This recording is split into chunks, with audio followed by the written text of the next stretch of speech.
guest is David Kirby. His book is Animal Factory, The Looming Threat of Industrial Pig, Dairy, and Poultry Farms and Humans in the Environment. Actually, David, we keep saying 500 million eggs have been pulled off the shelves. How do we know they're pulled off the shelves? Apparently they haven't all been pulled off the shelves because they're still warning people to check the numbers when they get the eggs home from the market. This is a voluntary recall, which just illustrates the point that I was making before. We need more regulations and we need enforcement of the regulations. These companies are self-policing and they're operating on the honor system, and consumers are obviously paying the price. Salmonella can make you very, very sick. I mean, we're talking about more than 30 labels. You don't see DeCoster, you know, you don't, it's not Hillendale, it's not these. Usually under supermarket brand labels. And a lot of these were sold to restaurants and food service operations as well.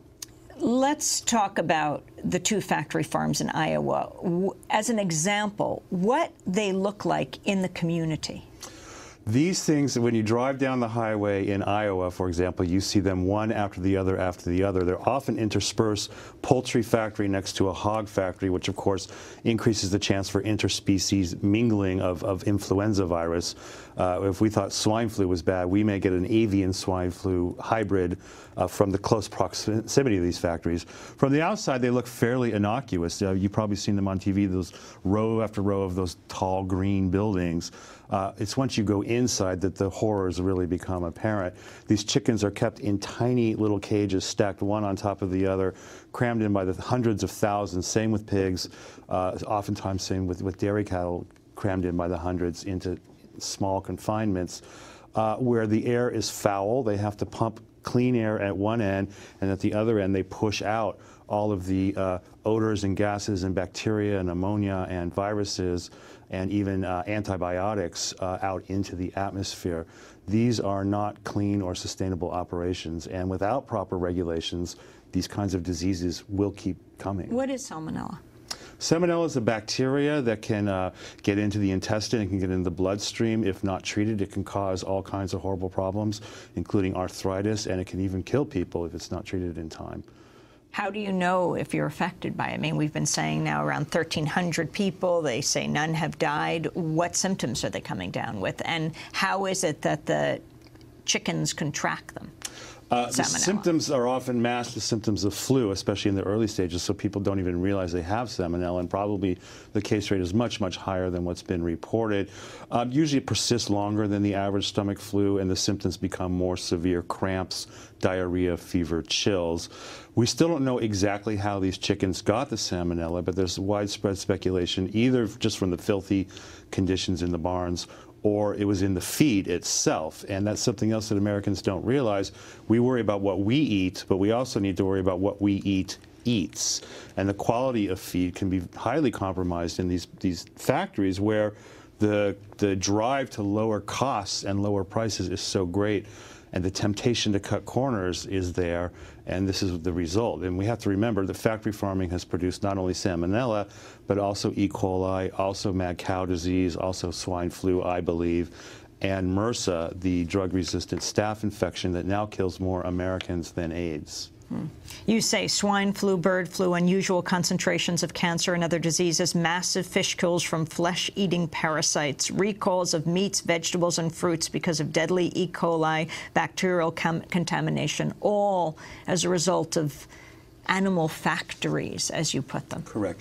Now, those diseases could conceivably emerge in any farm, even the smallest, most sustainable farm, but they're far more likely to emerge in these large industrial factories. And again, the scale is so much larger that when you have an outbreak, you have this massive problem that's going to cost millions and millions of dollars just in terms of the lost eggs and productivity.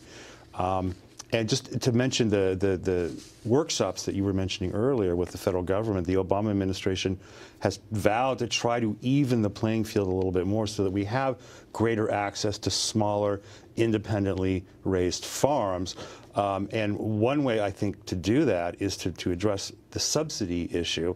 This farm got very cheap grain from a farmer who got millions, perhaps, of dollars in our money to lower the price of that feed. If DeCoster didn't have access to that cheap feed, he wouldn't be able to operate in this way, and that would provide greater access to the market for smaller producers. And explain the significance of feed and what's in it. Well, feed is a huge issue, and for example, with the chickens that we eat, so-called broiler chickens, they often add arsenic into that feed to make the birds grow faster and to prevent intestinal diseases. Another thing we do in this country... Arsenic, yes. Isn't that poison? It is poison. Yes, it is poison. And how does it affect humans? I mean, the chickens eat the arsenic. Why do they grow faster? They don't know. No one knows. The theory is that when you poison a chicken, it gets sick, so it eats and drinks more, consumes more to try to get the poison out of its body. That makes the chicken grow faster, and it prevents intestinal parasites. The risk to humans, there have been studies done, and they have found residue of arsenic in some chickens. The real threat is in the litter that comes out the other end of the chicken. And when that gets spread on farmland, people breathe in that arsenic dust, and there's a town in Arkansas where cancer rates are just through the roof. There's been over 20 pediatric cases in this tiny town of Prairie Grove with just a couple of thousand people. Let's go to Arkansas.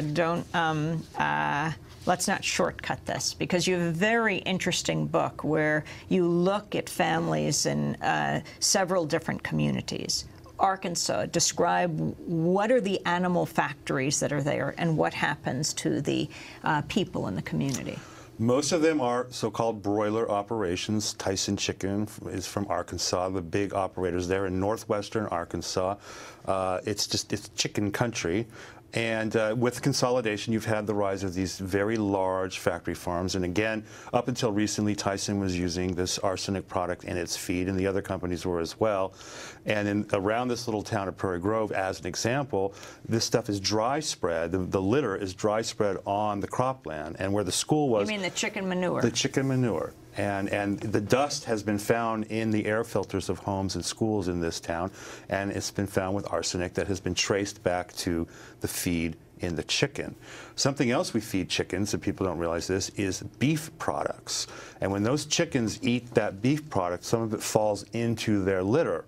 Well, we produce so much chicken litter in this country because of these factory farms, and it is so rich in phosphorus and nitrogen, its land application uses are limited. So you have surplus chicken litter and nothing to do with it. What do they do with it? They feed it to cattle. So we feed beef cows chicken crap. That chicken litter often contains bits and byproducts of cattle. So we are actually feeding cattle to cattle, which is a risk factor for bovine spongiform encephalopathy, better known as mad cow disease. We actually feed cattle products to cattle in 3 different ways: chicken litter, restaurant scraps, and blood products on dairy farms. And all the mad cow cases in this country came from mega dairies, where when that calf is born, they remove it from its mother immediately, because that mother's milk is a commodity. It's worth money. So instead, they feed that calf a formula that includes bovine blood products, and again, increasing the risk of mad cow disease. Now, that's chicken factories. What about pig factories? Pig factories, for me, were the hardest to witness and take in and see and hear and smell. Pigs are incredibly intelligent animals, about the same IQ as a 3-year-old child, smarter than dogs. The breeding facilities in particular are just horrendous, where these pigs, these female sows, are kept in crates, gestation crates. They're kept pregnant virtually their whole lives. And then when they give birth, they're moved into another crate where the piglets go under the bars so that the sow won't crush the piglets. Their life is horrendous, and quite honestly, the piglets have it good because they're only going to live about 4 or 5 months before they go to slaughter. When you go into these facilities, they put the piglets in when they're young, and by the time they're done, they're 250 pounds each, but they're in the same space. So they're now so big, they can't turn around. And I spent the night right across the street from a hog farm in Illinois, kept up all night long. Where in Illinois? A little town outside of... I don't remember, but not far from St. Louis in southwestern Illinois, Mendon, Illinois.